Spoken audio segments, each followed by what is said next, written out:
На фоне тех заявлений, которые демонстрирует руководство Грузии о том, что хотели бы оздоровить отношения со своими основными соседями, с Абхазией, с Южной Осетией, с Российской Федерацией.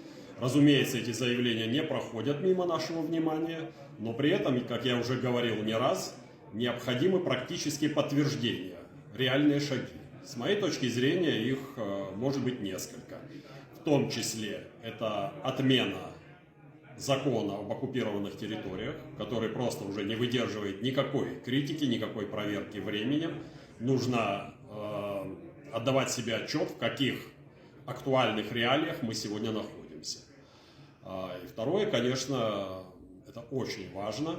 На этом мы будем акцентировать внимание всех наших коллег по переговорам в Женевском формате. Это подписание договора об отказе от применения военной силы.